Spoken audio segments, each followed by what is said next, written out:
Hi, I'm Carl Seibert. If you have a WordPress website and ImageMagick is enabled as the imaging library on your WordPress site, then metadata will be preserved. When you send a photo out into the world, its copyright and caption information will go with it.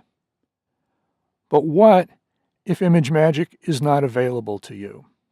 In that case, WordPress falls back on the GD imaging library. And unfortunately, GD does not respect metadata. Images processed through GD will be stripped completely of their metadata. However, there is a workaround. It's a little bit of work, as the word would suggest, but it's not too bad. And basically, we can simply paste our metadata back onto pictures that have been processed by GD, and we'll be good to go. When you upload an image to WordPress, your original image is uploaded as is. It's untouched. So its metadata will be fine. It'll be intact. WordPress then makes, by default, 4 more copies of this image, resized to different sizes. These images will be used to make your site responsive on different sized devices. And it's these images that we're concerned with. So here we are, we're in our media library. We have a test image that we have uploaded for the purpose right here. So we can expect that WordPress has taken this image in and it has made 4 copies of it at varying sizes. These copies are bereft of metadata. They've been stripped clean. That is our problem. Now, what to do about it? We're going to assume that you have FTP access to your website. Most hosts provide that. You might have to go through some steps to set it up, but you probably, in fact, can see into the files on your website with an FTP client. We're using FileZilla right here. It doesn't matter what one you use. They all work. And here we are. We're at the root of our WordPress installation, at the web root. Under that, we have a folder called WP Content. Let's open that.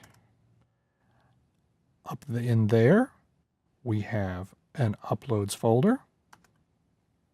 Right there. Okay. We'll open that. Uploads is divided by years and subsequently by months.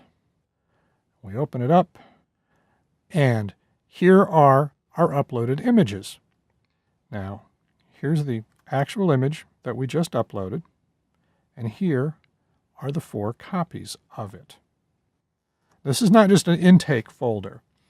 These files are the actual files that WordPress will serve to a visitor. And there they are without their metadata. The 4 copies anyway. The original version, which is a size and is sometimes served, is intact. But chances are 4 out of 5 that a user is going to get a copy of this photo that has no metadata. Now, if we just put the metadata back on these files, we should be good to go, right? These are the files that are actually going to get served. And that actually works. And we're looking at them right here in our FTP client. So we're just going to select all 5 of them, including the original. Remember, the original has its metadata on it. It's just the way we uploaded it. And I'm going to download them to the desktop. There they go. And here we are on the desktop. Here are our files. Now, we're in PhotoMechanic. You could do this in XNView. You could do this in Adobe Bridge. I do not recommend that you try to use Photoshop for it. And Adobe Lightroom won't really work terribly well either. It'll get the job done, but it'll be a big hassle, and who needs a big hassle? So, if you don't have PhotoMechanic, use XNView or Bridge. And we're going to take a look. Here's our original file. Yes, indeed. It has metadata. Here are the 4 new files without any metadata. So what we're just going to do is we're going to take a snapshot in PhotoMechanic of the IPTC information on the original file, and we are going to paste it onto the other 4 files. So now, on our desktop, we have 4 files that have the metadata pasted back on them. And I'm just going to upload them right back into my Uploads folder. I'm going to overwrite so that they go right on top of the ones that are there.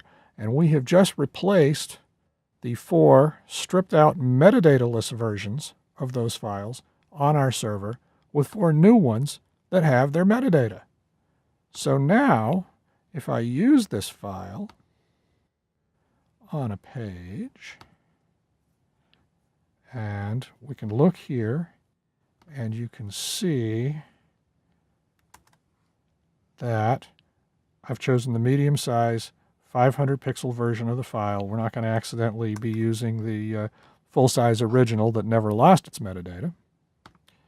And we're going to put this file in a post.